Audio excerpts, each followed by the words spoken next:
Noon. We're live. It's about 1:30 on Wednesday. It's actually, hey, it feels like fall for the first time up here. There's a little chill in the air. I just dropped my son off at school, and like for the first time, it's not like weirdly like September humid. You know what I mean? It's like not Indian summer stuff. It feels like fall outside. So we should probably talk things like, I don't know, playoff baseball, football, college football, right? It's a fall day. We've also got a special guest on the show coming up a little bit. My cousin Nate is on. I'm excited to bring him in and talk to him in a little bit. We will definitely get to that in just a moment. But as always, me, I'm Chad Bryan. I've got Ben Bales with me. Ben, what's going on, man? Nothing much. Nothing much. As I always say, they don't call him the best color man in the league for nothing. So anyway, welcome to the sports show with no name. We're back this week. It's the beginning of spooky season, so I don't know. Maybe watch out for Halloween episode coming up maybe soon. We'll see what goes on there. I want to get into headlines real quick because, like I said, we do have a guest waiting. Super excited to get him on here and talk to him about a couple of things that have been on my mind for actually a while now. So I'm excited for that. But let's start with headlines. Ben, we're going to start local, man. Brunswick, the Blue Devils picked up their second win of the season, beat Shaker Heights. 2 in a row. 2 and 4. Yeah, 2 and 4 now. 35-3 on the road, right? They were on the road last Friday. Gotcha. Yeah, big win. Yeah, coming back home to play Euclid, and you got a chance to go.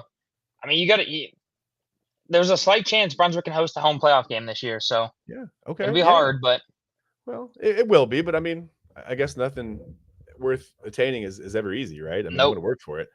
I want to take a look at that too because they've got some people coming in. Like you said, they're back home. They will play Euclid. Euclid comes in at 2 and 4 as well. That sounds like a winnable game. I think it is. And they just lost to. They lost to Medina, who we beat. Yeah, pretty badly, right? Medina became like 51-3. Yeah, I saw that. It was a big score. And they gave up almost 300. They gave up over 300 yards on the ground. Yeah. Okay, so that's probably that bodes well, I think, for Brunswick. Like I said, it starts a stretch of 3 games in a row at home. Man, these last 2 after Euclid, they're gonna be tough tests. You've got Mentor and Walsh Jesuit coming in. Yeah. Back-to-back weeks. Both teams sit at 6-0. Both teams are also.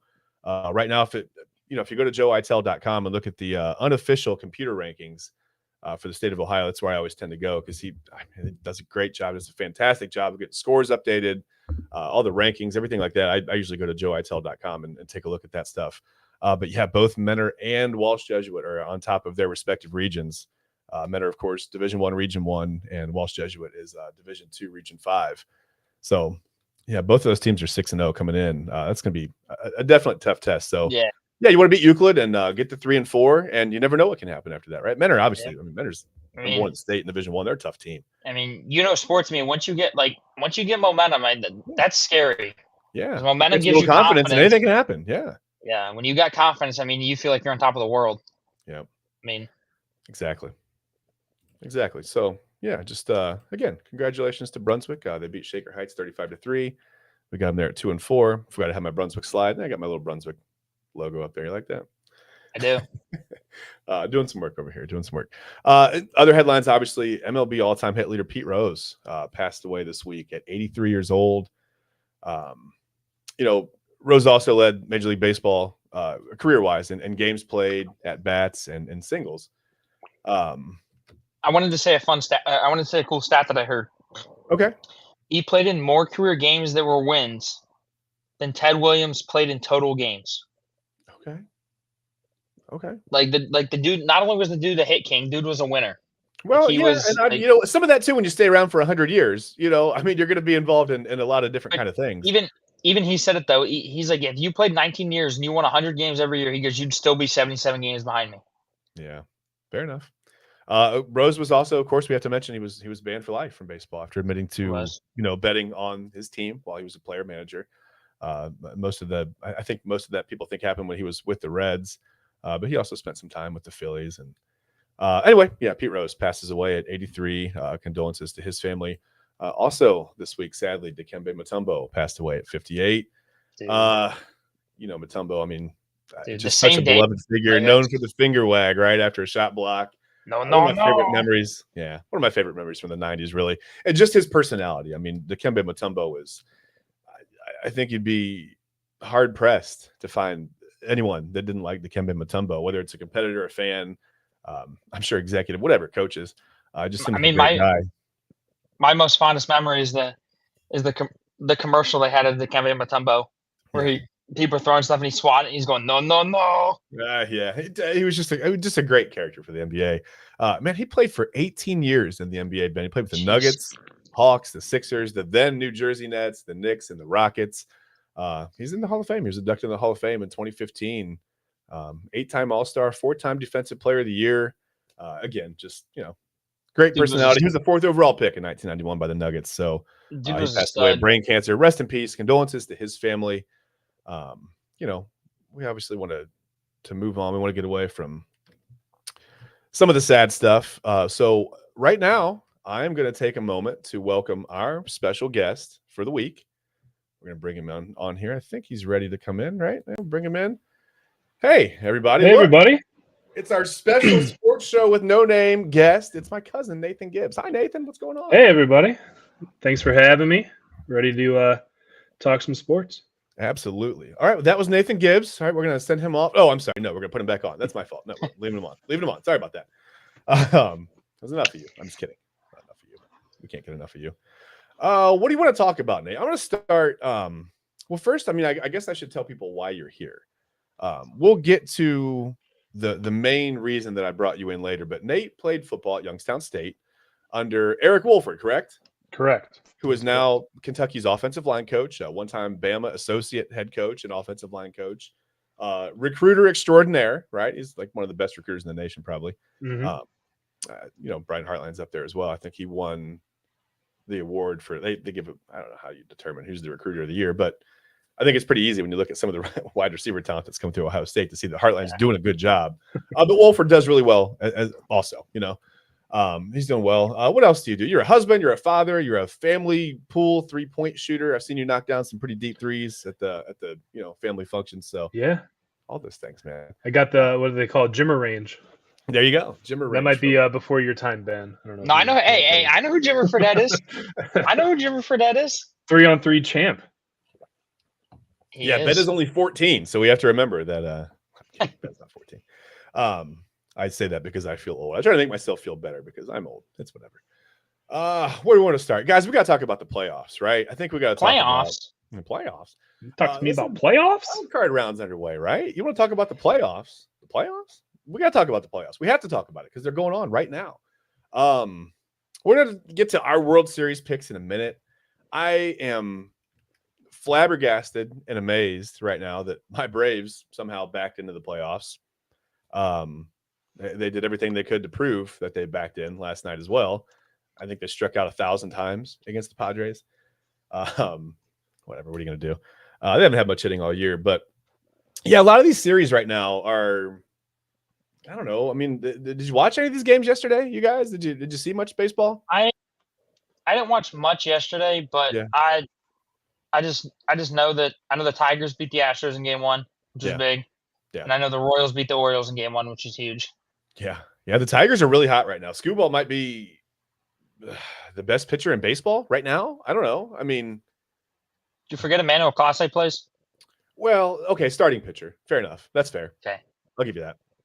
Well, listen, since you brought that up, as a Guardians fan, who do you want to see come through this series? I mean, you want to see the Astros or the Tigers? I prefer the Tigers because we match up better. Okay. Yeah, the Astros have almost always had the Guardians number, so you don't want to see them in the playoffs. Yeah.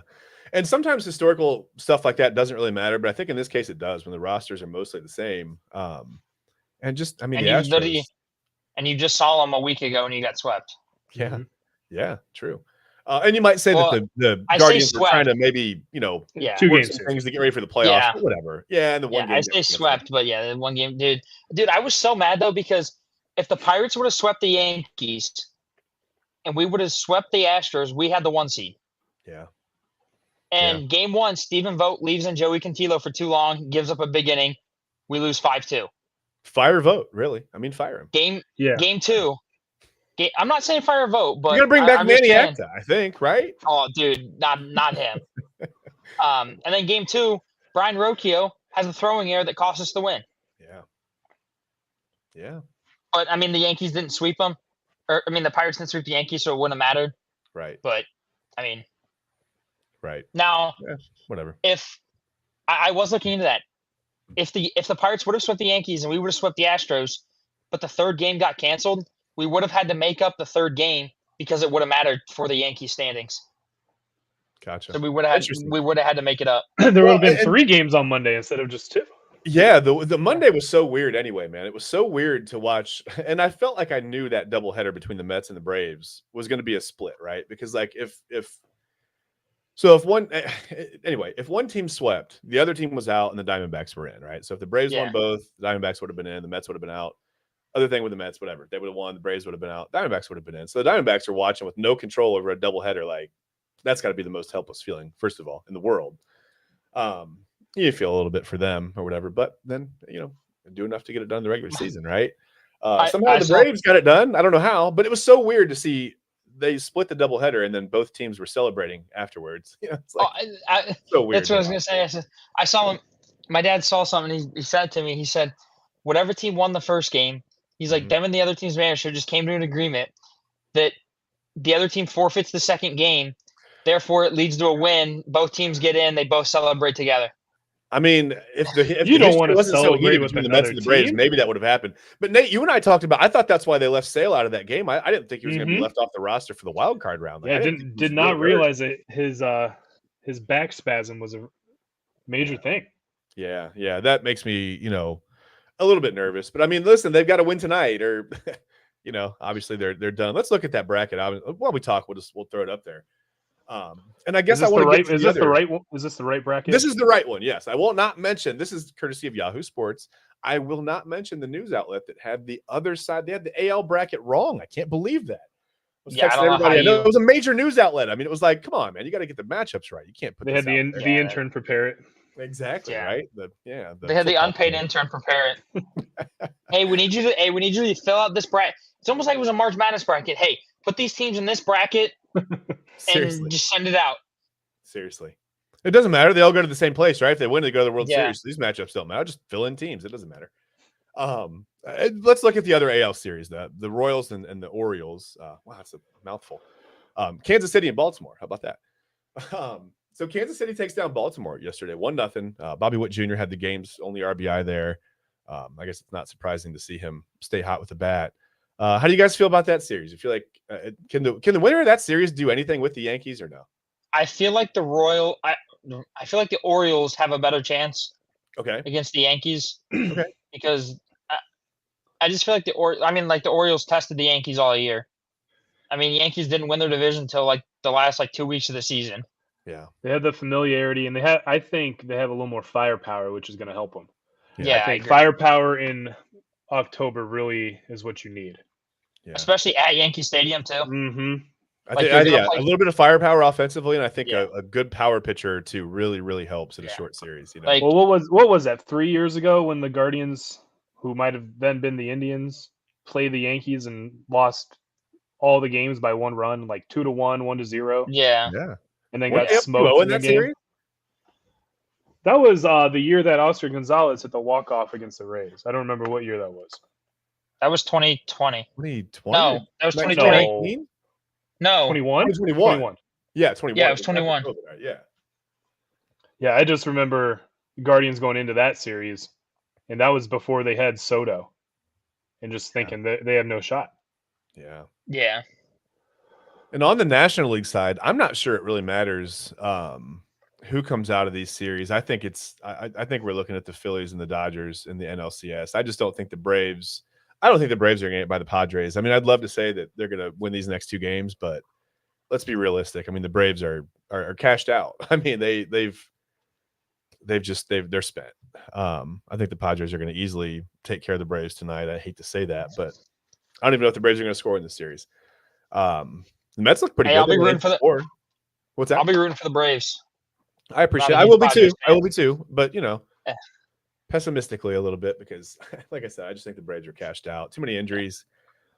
Just too much going on. They can't really. I don't know. They're just having. I wanted to ask you guys a question. Sure. So, would you guys rather? I mean, obviously, I probably know what you guys are going to say, but would you guys rather have the first round bye or go from straight playing into the wild card round to keep that momentum? What would you guys rather do? I think it depends.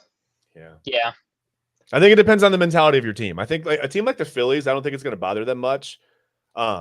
the Phillies just seem to have a lot of resolve. They're pretty mentally tough. I don't think a few days off is really going to bother them. Maybe you'll see them come out slow in game one, but same with the Dodgers. And when you've been there before, it really helps. Yeah. True. Very true. See, reason why I say that is the Braves because last year did not help the Braves last year at all. But again, the reason why I say that is because I think the Guardians having that rest is going to hurt. Because you look how hot they were the first half of the season. Once you hit that All-Star break, Stephen Kwan got cold, Josh Naylor got cold, David Fry got cold. All your, Will Brennan got cold. Yeah. All your guys that were doing well, that were producing, you're like, okay, if they can keep this up all year, we can make a deep run. Well, all got cold. Yeah, and when it gets colder too, it gets pretty cold up here, this time of year. Yeah. You've got to worry about shoulders and hamstrings and calves and, things like that. I mean, the Guardians have had some nagging little injuries. So, we know what we're going to get from Jose, but the whole question is, who else are we going to get production from? Yeah. I think Speaking of Jose, why did not one person in the national media talk about his 39 year? Because of Shohei? Yeah. Because of the 50-50, and he didn't get to 40-40. Yeah. But amazing. Dude, somebody said that if Jose hits a homer and gets a double in the first round of the playoffs, so they should count it towards his regular season stats. Only game one, though. Only game one. Only game one. Game 162. This is game 162. It is. That's it. Yeah, that's people are going to say. Listen, he could have done it. It's not to say that he couldn't have done it. It would have been very unlikely to end up with a home run, a double, and a stolen base in one game. That's a lot of. Well, no, he already had the 40 stolen bases. Oh, he did get to 40. Okay. Yeah. I didn't know. Okay. Yeah. So last Wednesday, I was at the game. It was his first game ever with a home run, triple, and a double. Yeah. Okay. It's crazy. Yeah, that's wild. Is there anybody? Listen, I know Shohei is Shohei, but man, sometimes I look at baseball and I'm tempted. It's like, okay, let me look at the top 5 guys. If I had to start pick one guy to start a franchise with, who would it be? And sometimes it's Jose Ramirez, man. Like sometimes when I do the simulation in my brain, like Jose comes up, man. He's that guy. He's just that guy. I told my dad it started when he knocked Tim Anderson out, but I don't know. He's just that guy. That was the changing point of his career. Yeah. That was I told my Both dad, careers. I said, could you imagine if the Guardians do make the run and win it all this year? Like Jose signs that contract extension with the whole goal in mind to win a World Series. Could you imagine if he does it in the first year after that contract extension? Yeah. That'd be the true definition of loyalty. Like you had teams like the Dodgers and the Yankees offering you 300, 400 million plus, and you signed for $124 million with the Guardians because you want to win a World Series. He'll be the first guy to get a statue in the city while he's still playing there if they do that. I agree. He's going to get it. Yeah. He's good. If we win it this year and he wins World Series MVP, I wouldn't be surprised if there's a statue built by the end of next year. I wouldn't be surprised if they named the stadium after him. Yeah, dude. He can afford it. And dude, people not are much more than progressive, but yeah. Maybe not. People are like, dude, he doesn't hit 300. It doesn't matter, dude. Hitting 270 in the big leagues is incredible. Right. Especially in today's world. Especially with the defense that he gives you as a middle infielder and a third baseman. He's all over the place on the infield. He can play anywhere. He's a Swiss Army knife. He does everything for that. Not only that, he's got the hustle, he's got the grit. You don't see too many other franchise players hustling out a ground ball that you hit to right field to stretch it into a double. Yeah, he does it almost at least 3 times a week. Yeah, and I think it all started last year. Like my favorite, it all started with Tito here last year. Like Tito knew, the last couple of years, he's like, I know we don't have the power to win games. He's like, so we got to find ways to do it another way. And he sat down with Jose and he's like, hey, let's go out there. He's like, let's have the team with the most hustle. Mm-hmm. He's like, we can steal runs from teams.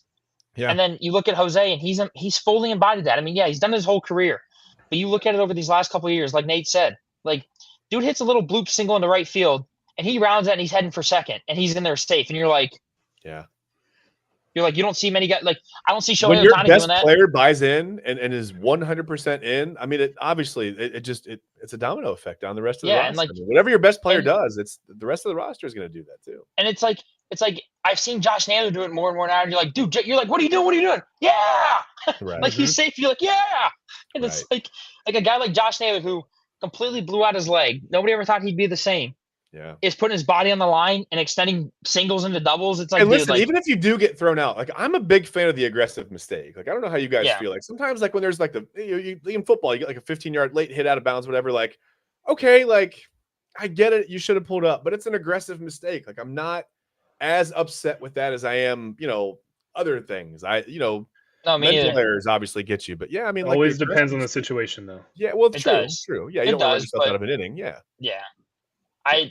But I mean, it just if you're down 4, in the 9th inning of a playoff game, then maybe don't stretch that single into a double. I mean, I get staying out of the double play, but there's always the hit and run for that. I mean, you can. Yeah. I get what you're saying. And he's the perfect tie back to your headline of Pete Rose, Mr. Hustle. He is. He's the modern day Mr. Hustle. Absolutely. I saw a clip. I forget which one. I forget what game it was, but he hit a clip back to the pitcher, and it showed it had like other clips like overlaid it, and it showed where everybody finished on the baselines. Yeah. When the ball was at the first baseman, and Jose was like almost at the first base, and everybody else wasn't even out of the batter's box yet. Man. And it's like, dude, he's like he's hustling a ground ball to the pitcher where he knows 9 times out of 10 you're out. Like the pitcher's not going to miss that throw. Right. Many times. But listen, when you see a guy take off out of the box that quick out of the corner of your eye, I mean, you start fumbling a little bit. Like I got to get the ball over there, man. Like you do. You never know what hustling can do. You never know. Yep. And why not? Put some pressure on the defense. A hamstring, but try it. Yep. And I think it's good that we still have that mindset too. Mm-hmm. But the fact that you have guys now that have shown that they can hit the long ball, David Fry, John Kenzie Noel, obviously Jose, Josh Naylor. Yeah. I mean, if you look at that, Guardians team that lost to the Yankees, like Nate mentioned with Oscar Gonzalez. Mm-hmm. Only real power guy we had was Jose, and I mean, if you want to count Oscar Gonzalez, yes, go ahead. It was few and far between with Gonzalez. I mean, it was like when he got a hold of it, he hit it far, but yeah. Yeah, and Josh Naylor wasn't who he is today. No. Like you go into these playoffs all now, attitude. He was all attitude and and desire, but yeah. You go into these playoffs now, I don't think you want to see Josh Naylor or Jose Ramirez in a clutch situation. Yeah. I think Jose might be one of the most clutch players in the MLB right now. I would have to agree. Him and the entire Phillies roster. I think the entire Phillies roster. I mean, it's wild. Ask the Braves. I mean, it's. Ask the Braves. Ask Orlando Arcia what happens when you call out Bryce Harper in a short series. The only thing that was amazing. I mean, Chad, we talked about it all year when we talked about the Guardians. The only thing that scares me is our pitching. Yeah. If it's not somewhat together with Band-Aids at best. It is. I mean, if it's not somewhat consistent, you're not making it out of the ALDS. But if you get to the 5th inning with a lead, you got to feel pretty good. I mean, they might have the best bullpen of, I don't know, the last 10, 15 years. No, I agree. Maybe a long time. I agree. And if you look at that run they made in 2016, right? I mean, Chad, we talked about this too. Like, their bullpen was good. Yeah. But it was only like 3 guys. Well, it was dependent on Andrew Miller getting 8 outs. You know what I mean? Like, it was Andrew Miller, Brian Shaw, and then Cody Allen. Yeah. You look at this bullpen now, we've got 8 guys in our bullpen that you can throw at any given time. Yeah. And then in the 9th inning, you just bring in the best closer in baseball, and you're like, okay, we got to win. It's pretty special when you can shuffle any of those guys between the 6th, 7th, 8th inning. They get righties and lefties out. I mean, they're just really, really good. They're really good. And you've got the best closer in baseball when he walks somebody and people are scratching their heads saying, "What the heck is going on?" Yeah. Right? They give up 5 earned runs this year. Yeah, dude, it's like even more impressive than that. He had 10 walks. Yeah. Right. And 2 of them came in the same game. Was that? That was Wednesday. It was Wednesday. Yeah, me and my dad were watching the game, and we're like, he purposely walked these guys because he wanted to talk to Carl Willis. He hadn't seen him in a while.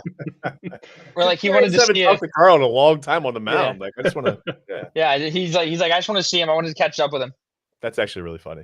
Yeah, I mean, you might have you have the best closer in baseball. Period.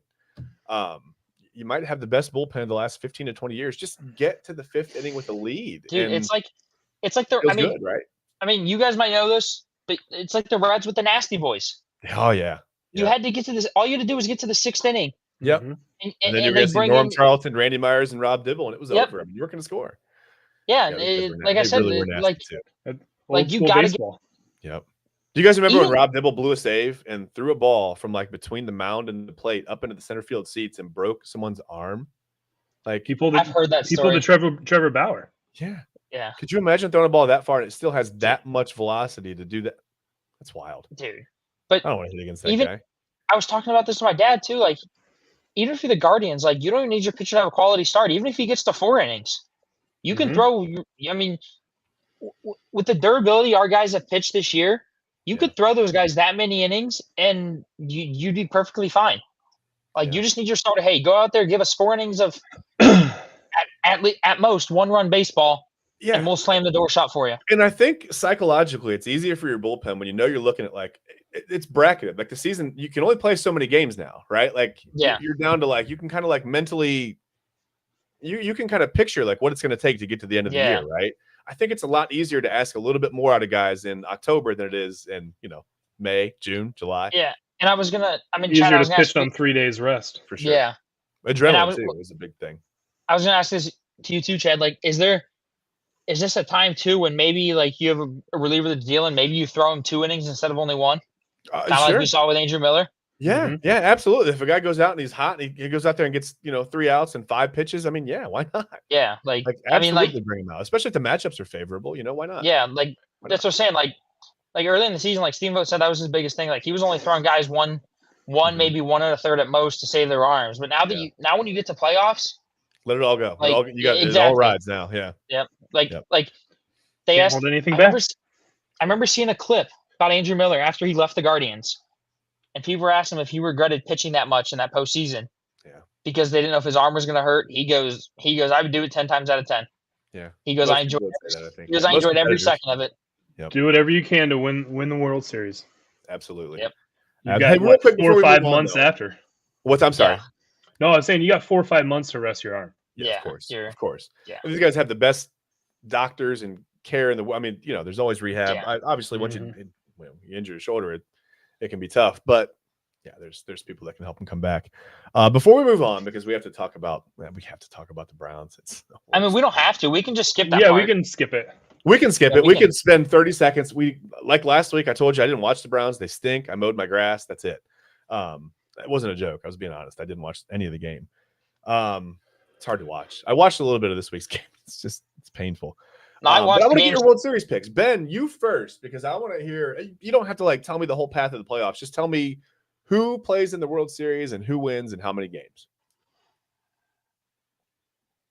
I want the Guardians. Okay. I'm gonna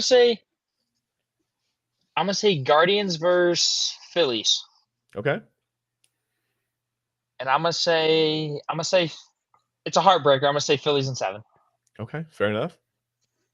Nate, what do you think, man? All right. I am gonna go a little off chalk here. So I'm gonna go Brewers and Orioles. Okay. Brewers win in 6. All right. Listen, the Brewers at times this year look nobody is talking about the Brewers. They're really good. If that happens, buy a lottery ticket. They're really good. They're really, really good. They are. They are. I just don't know if they can beat matchup. What's that? And they lose Craig Counsell too. Well, yeah. I don't think. Listen, I think the Phillies are ready to do some damage. I think the Phillies are at this point where I feel like the layoff would have hurt the Braves. I feel like playing immediately would have hurt the Braves. I feel like traveling in time would have hurt the Braves. Whatever the Braves could have done right now, they're just not ready for playoff baseball. They're too injured. That's fine. It happens. No big deal. I'm amazed that they somehow snuck into the playoffs. I can't believe it. Chris Sale was incredible. That's part of the reason. Oh, yeah, the National League Triple Crown winner. He's got to win the Cy Young, right? He has to.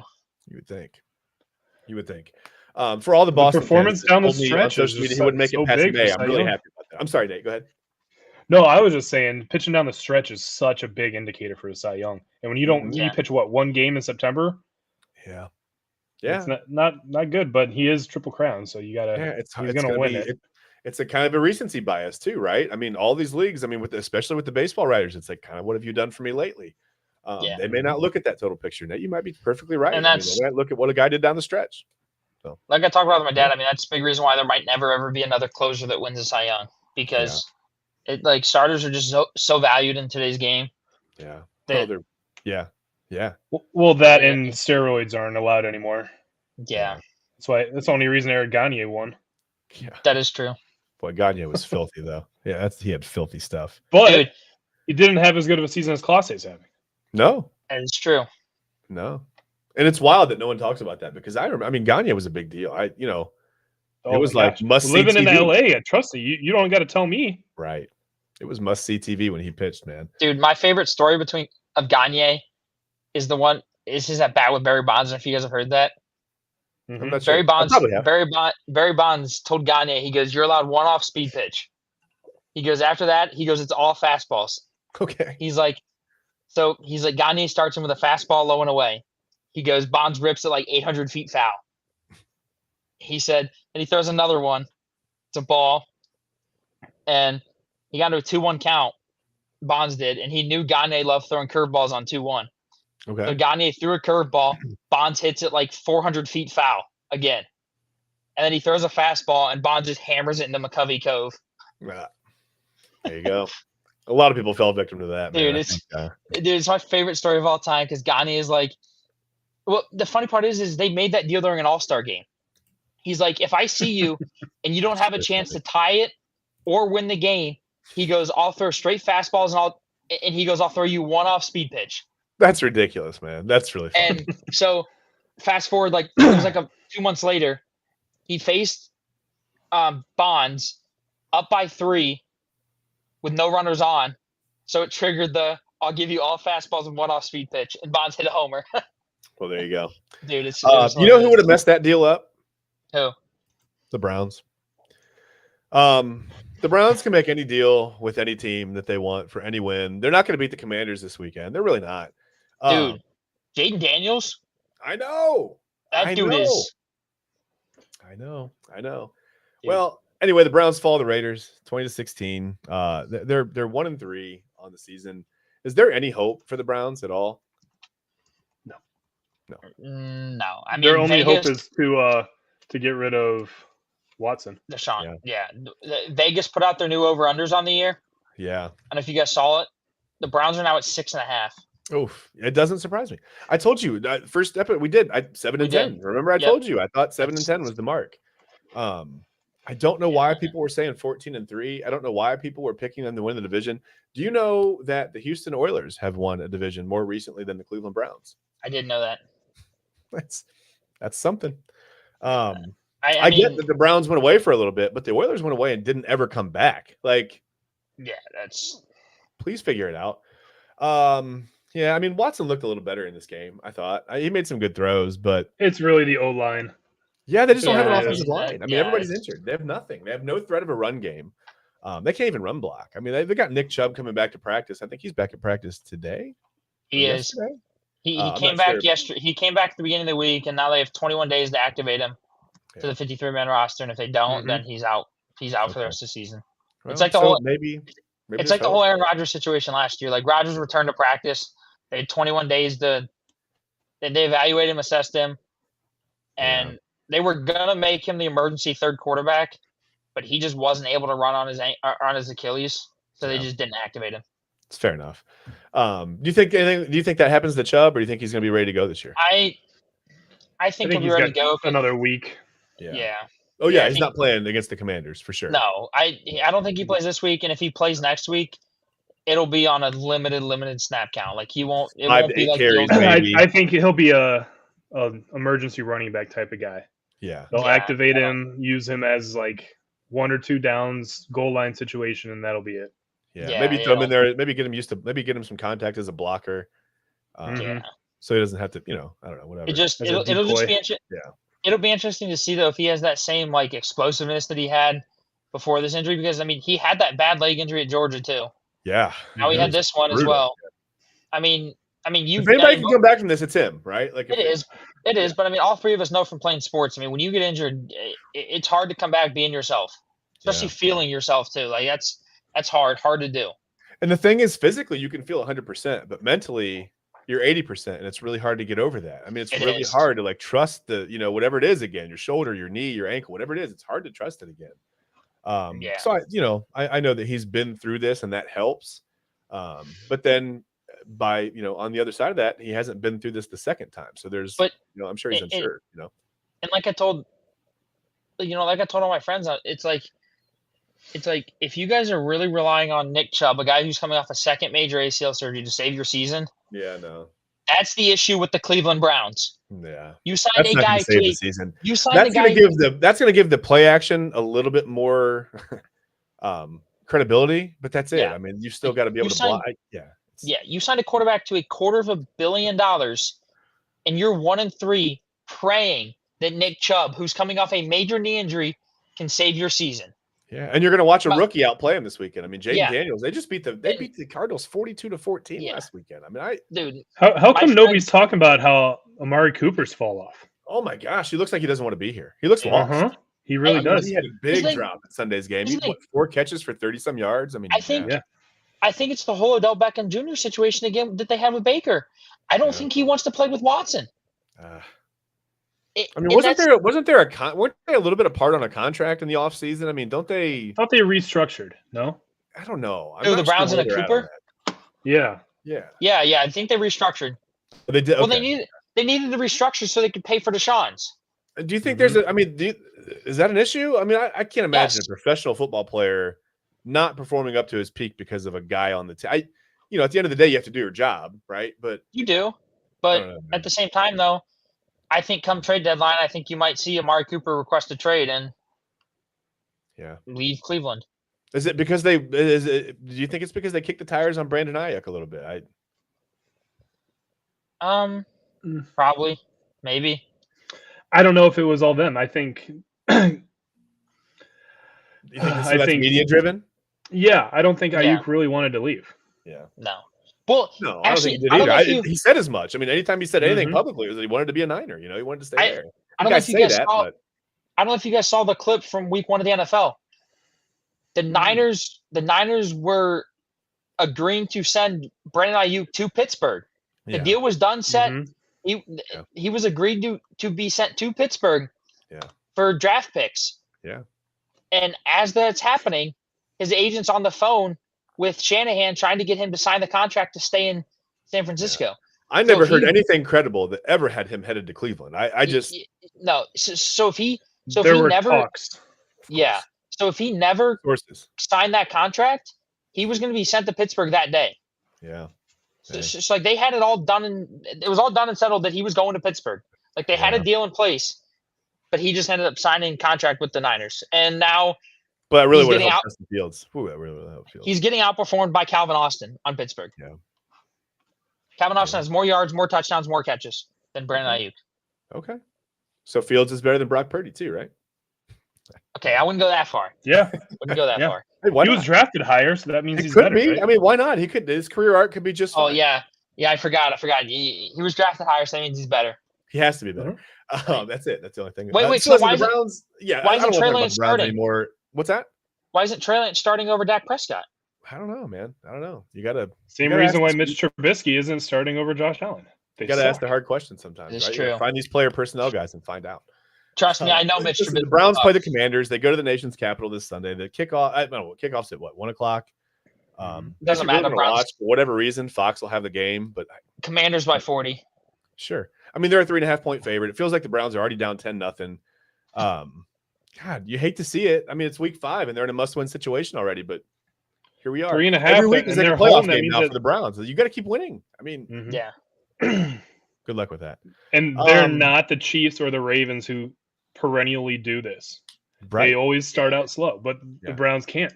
But the Chiefs and the Ravens always have a stretch of 8 or 9 games where they win 7 or 8 games, and they can. That's what I'm saying. Browns can't do that. Browns aren't going to do that. No, absolutely, absolutely not. Okay, so I want to get into a little bit of college football, to switch gears a little bit and talk about college, because I'd rather talk about college, to be honest with you. Oh wait, I right. But before we do that, I want to just first of all, I want to talk to our guest Nathan. I want to introduce a brand new segment. It's the name of the show today. The title of the show. It's called Snap Judgments, right? Sports show with no name, Snap Judgments. So this is what got me thinking. Okay, when Seth McLaughlin transferred from Alabama to Ohio State, again, if you listen to people on social media, McLaughlin is garbage. He's Bama's trash. Ha ha ha. Ohio State took a loser. Whatever, right? Grad transfer comes in. He's been fine. He's done great in Columbia. I think he's doing great for Ohio State. Yeah. I trust him, calling out protections and whatever. I feel like he's done a great job. So that had me thinking. I watched Bama early on in the year, and they've kind of shorted up now. It's fine. They didn't really have any issues against Georgia. I don't think that I remember any. But Bama early on had a couple of bad snaps, and it got me thinking, okay, they have a new head coach, new offensive coordinator, new center, right? Because their trash is gone. They've got the trash, but they've got the same quarterback back there, right? They got Jalen Milroe. Yeah. So Nate, you were a long snapper. I know it's not exactly the same. Obviously, it's the same principle, right? You got to get the ball back there. What just is the center or the long snapper always to blame? I know you're going to probably want to defend yourself and say no, but I think as an average fan, like I've never taken a shotgun snap in an organized game, right? I've always taken a snap under center. I have no idea. I have no insight on this. Ben, I know you probably don't have much insight as well. I never played football, so yeah. So Nate, tell us. I mean, what are some things that can cause that situation to go awry? So I'm actually going to flip it on you a little bit. I would say most of the time it is a center or the long snapper that is to blame. Okay. Oh. Most of the time. Right. Now, obviously, there's going to be other factors like your quarterback or your punter, kicker, whatever. Sure. But centers, long snappers, they practice that all day. Yeah. Quarterback center exchange for every college is a 15-minute drill at the beginning of practice. Before practice starts, you do quarterback center exchange. Yep. So you're snapping under center, you're doing shotguns every day. Yeah. There is not a reason in the world why you should mess it up, right? Yeah. Now, if you bring in a backup quarterback, right? That's obviously going to mess up your cadence, going to mess all that up. So that's a little more understandable. You bring in your backup center to snap to your starting quarterback. It's all those outside factors make a difference, but if you're running with the ones, there is no reason why you should be messing up a snap. That makes sense to me. I mean, sometimes I look at it and it's like, okay, well, maybe a quarterback sees something, right? So you change something at the line. Okay, well now you obviously you're going to tell your offensive line, the center's going to call out new protection. Now, if you're back there calling for the snap, I just clapped really loud. Didn't mean to do that. I got really fired up there. But yeah, if you're back there calling for the snap now or whatever, I mean, and the center's still calling out protections and he's got to, I don't know, do two things at once. Like I'm assuming that could be a problem. So sometimes I look at that with Milroe. I don't know if he's like, I don't know. And I wanted speaking on what you just said about, calling out protections, it is actually the opposite in the Steelers game against the Colts on the final drive. Justin Fields was looking to his right, changing his blocking scheme, and obviously on a silent count. I mean, Nate, I don't know if you guys did this at Youngstown State or not, but if you guys watch the NFL nowadays on a silent count, you'll see the guard look back, and when the center's ready, he'll look back and he'll tap the center. So that all started with Peyton Manning, actually. I did not know that. So he was changing his blocking protection, and he looked over here and looked back, and the guard goes and taps the center, and the center snaps it, and the ball hits Justin Fields right in the face. Yeah. So it's like, it's just like you said, like that. So that's on the quarterback, right? That's got to be on the quarterback. That's one of the ones that's on the quarterback, not the center. That's a good snap. I mean, that's on target. Yeah. But it's not like he's snapping it 10 feet over his head. He's snapping it right at his face. Right. Yeah, but I mean, kind of like Nate said. I mean, sometimes it is the quarterback's fault. Like Fields wasn't ready for it because like he looked this way, but he's adjusting the protection over there. He's pointing like this, but he's looking that way. Yeah. So it's like that's just like it's Fields' fault. Do you blame the guard for the guard telling the center that he's ready when he's not ready? Partially at the same time, yes, I do. It just really illustrates you've got to have 11 guys on the same page at the same time. I mean, you really do. And it's crazy like that. To Nate's point of if you're running with the ones, it was our backup left guard because our starting left guard had gotten hurt. There it is. How often do you think that backup left guard? He's probably not even a left guard by position. He's probably just floating offensive. There you go. He's probably a floating offensive lineman who is able to play everywhere because they only in that huddle. Yeah, in that huddle, you're reminded, like, hey, by the way, your responsibility on this play is, and you're like, oh, cool. Great. You know what I mean? Like, yeah. Well, it's not like in college where they have an entire second team. Yeah. In the NFL, they have 7 or 8 guys, and you just got to mix and match. Yeah. I mean, look at the Browns. Browns have Joel Antonio playing left tackle. I mean, it's wild. Yeah. Like, you can be really out of position. Nate, I wanted to ask you this, Nate. I mean, obviously you were a long snapper, but like, say like the center or the long snapper is hurt coming into the week, and they're not sure if he's going to play, and say like a guard is the backup center. How many reps are they taking in practice with the ones? So if they're preparing to play, is that what you're asking? So like the guard is preparing to play as a center? Yeah, but say like the center is still practicing because they're not sure if he's going to play. Like say he's a game time decision. I mean, you're taking at least 50% of the snaps. That's what I figured. So it's like, I mean, you're still taking a good amount of snaps. So it's like you should be ready to go by game time. Like you think there's time to get the feel of it. Yeah. I mean, yeah. Like, it always comes up in the game that hasn't happened too. It always happens. You know what I mean? It's like you put a guy in baseball and the ball finds him, right? Like you put a guy in and it finds him, man. It just normally during those quarterback center exchanges, you will have 3 or 4 groups, or if you're at Ohio State, you're going to have 7 because you got so many quarterbacks. Yeah. Everybody has their center, and you're working with them. Yeah. If he gets hurt, then you move the 2 goes over to work with the 1, and then it just trickles all the way down. So they do have some familiarity, and if you know that your center is going to be hurt, you're going to go out there and take extra snaps. With your backup. Yep. Yeah. And reason I asked that is because I don't know if you guys watched any Monday Night Football games. Little bit. I haven't yet. The Lions All-Pro center was hurt. So they moved their left guard to center. Yeah. And they asked Jared Goff about it before the game. He's like, we're ready. He's like, we got all of our cadences down. I watched the whole game and I did not see one bad snap the entire game. And it's like you move a guy that played left guard, hadn't played center in 2 years, but moves over to center and has a perfect day snapping the football. And it's, I mean, like you said, I mean, they asked Goff, like, how much work did you put in? He goes, I made sure I put in extra work to make sure we were prepared. Mm-hmm. Offensive line is so crazy in the NFL. It's such a fluid situation. Mm-hmm. Do you remember a couple years ago when Baker was here? And a bunch of guys got hurt again. And Baker Mayfield talked about literally meeting a guy the morning of the game. Like, he was in the locker room, like, oh, hey, bro, nice to meet you. Like, you're playing right guard for us today. Like, that's wild. That's insane. So, and also to that point, in the NFL, that's your job. Yeah. Right. You can be there from 6 a.m. to 9 p.m. Yeah. In college, you have other responsibilities. You have to go to class.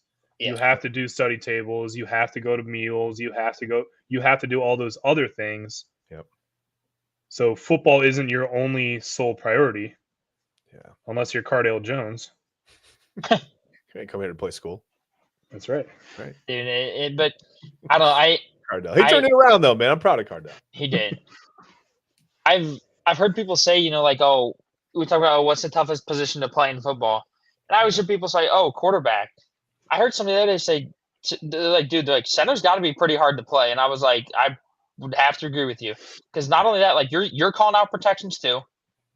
If the offensive line has to shift, that's all you. I mean, like Jason Kelce, I mean, Jalen Hurts said it best. He said, now that Kelsey's gone, he's having to do everything Kelce did. He's having to do it now.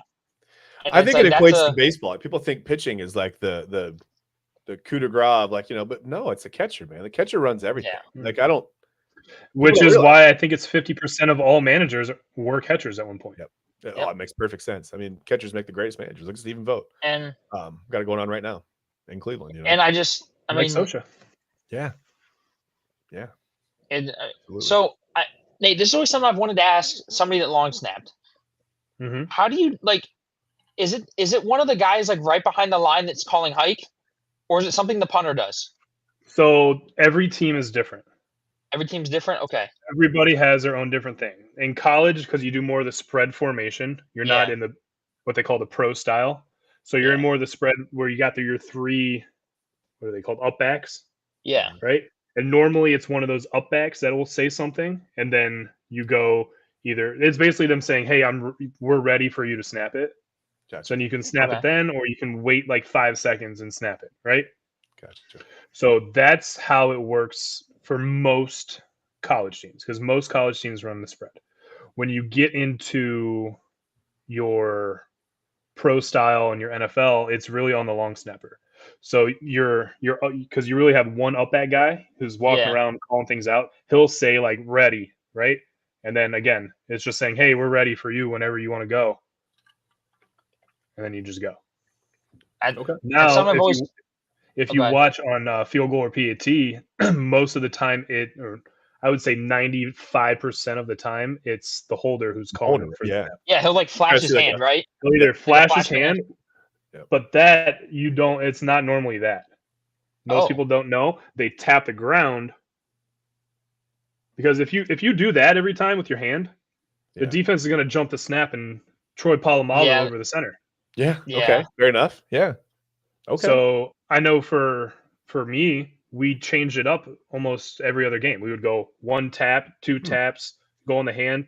So most people don't know that there is that tap. They all think it's the hand flash. I didn't know that. It's just fascinating to me. This is why I had you on. It's just fascinating. Yeah, I didn't know that. That's cool. I'm gonna start watching for that, seeing if I can pick up on that stuff. Yeah. That's I didn't.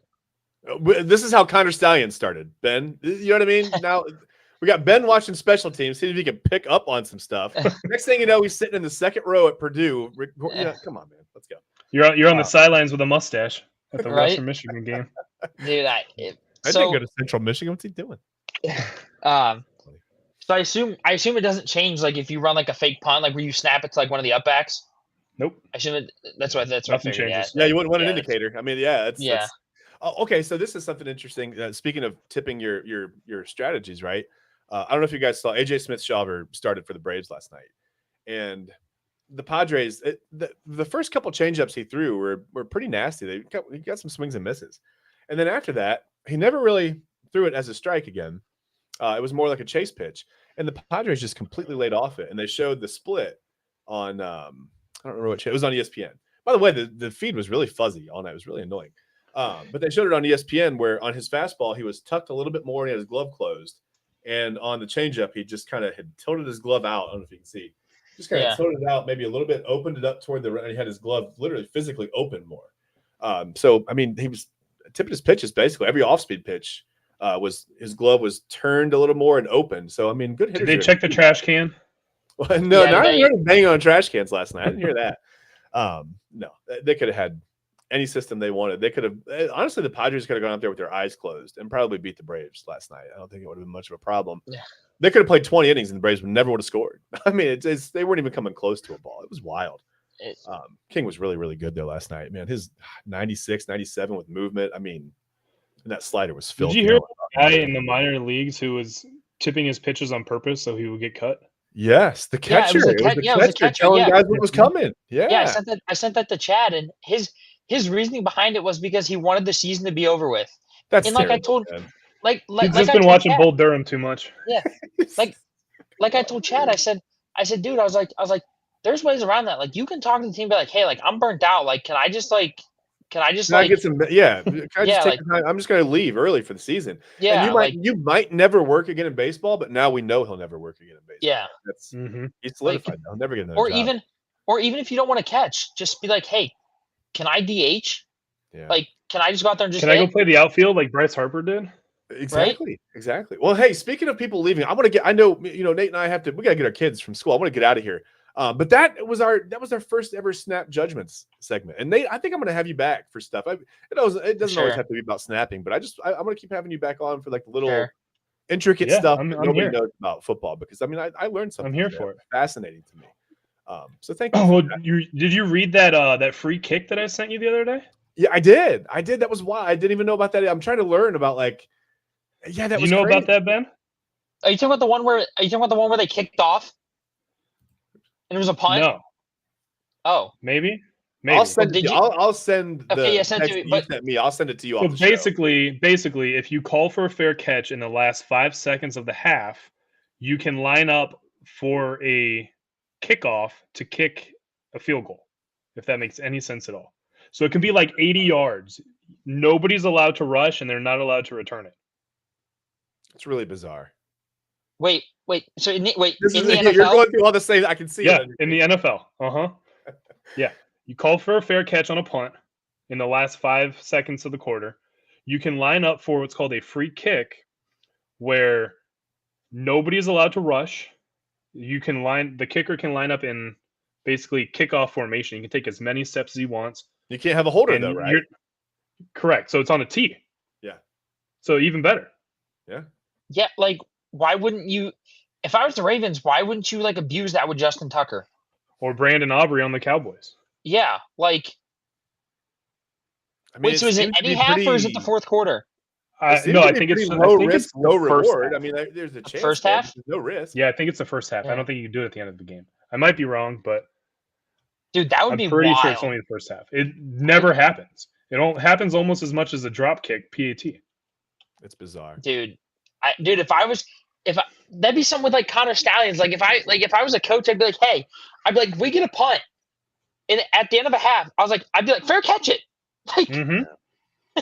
right? Fair catch it, we'll free kick it, Yeah, it's wild. Hey, well, you guys know drop kicks are still legal in the NFL. I did know that. I did know they're still legal. People just don't use them. Yeah, I had no idea about the free kick thing. I mean, zero idea. Yeah, and like, yeah. you think Chad, you you know have to the send it basic to rules me. of the game that you're watching, but like, yeah, I had no. There's Well, obscure rules in any sport, just like there's a ground rule triple in baseball. Yeah. Okay.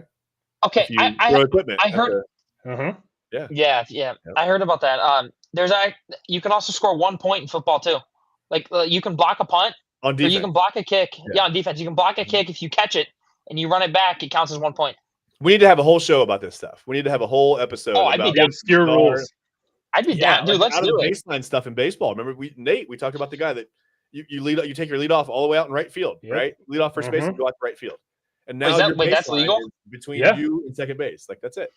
It never happens in the pros because they all know what they're doing, but it happens all the time in high school, college, travel ball. And the pros have the physical arm to alleviate. I mean, that's not a problem. You're going to run from 190 feet away. They're going to throw you out. Like it's no problem. Yeah, But yeah, it's pretty wild. I mean, you can do that. It's perfectly legal. You can take your lead off and go right out. Right. You can stand by the fence, but you can lean on the fence. Well, dude, it's like the one in football where if you stand out of bounds and you touch the ball, it's a legal kick on a kickoff. Yep. Yeah. Who did that? Wasn't it somebody like Julian Edelman? No, it was a guy for the Packers, and then Julian Edelman did it in a playoff game, and then somebody did it. Was it last year or 2 years ago? And the whole other team was so confused. They're like, "Wait, he can do that?"